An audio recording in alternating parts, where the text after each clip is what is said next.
আমাদের কাছে এখন অগ্রাধিকার হচ্ছে বিএনপির কাছে যে সরকারকে বাংলাদেশের জনগণ 12 তারিখে নির্বাচনে নির্বাচিত করেছে, সেই বিএনপি সরকারের কাছে অগ্রাধিকার হচ্ছে মা বোনদের শিক্ষার ব্যবস্থা করা।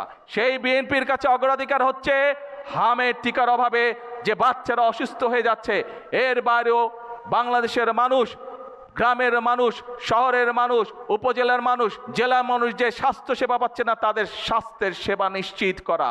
আমাদের কাছে অগ্রাধিকার হচ্ছে যে সকল বেকার যুবক আছে তাদের কর্মসংস্থানের ব্যবস্থা করা।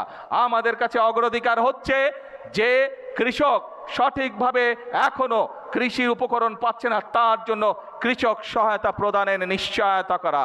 প্রিয় ভাই বোনেরা, আমাদের কাছে অগ্রাধিকার হচ্ছে বাংলাদেশের মানুষের সন্তানদের কাছে শিক্ষার আলো পৌঁছে দেওয়া। আমাদের কাছে অগ্রাধিকার হচ্ছে এই যে এখানে বলেছে অডিটোরিয়াম তাদের দাবি, বিভিন্ন জায়গায় বলেছে রাস্তা ঠিক করতে হবে, তাদের কলেজ দরকার, সরকারিকরণ করা দরকার। আমাদের কাছে অগ্রাধিকার হচ্ছে মানুষের এসব দাবি পূরণ করা, এসব বাস্তবায়ন করা।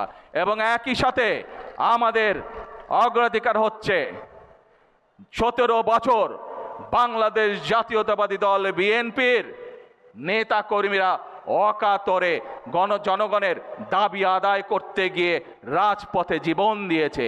এই যশোরের মাটিতে বাংলাদেশ জাতীয়তাবাদী দলের 68 জন নেতা কর্মী শহীদ হয়েছে শুধুমাত্র জনগণের পক্ষে কথা বলতে গিয়ে, জনগণের অধিকার প্রতিষ্ঠা করতে গিয়ে। প্রিয় ভাই বোনেরা, সারা বাংলাদেশে 60 লক্ষেরও বিএনপির নেতা কর্মীদের নামে মিথ্যে মামলা ছিল সেই সময়।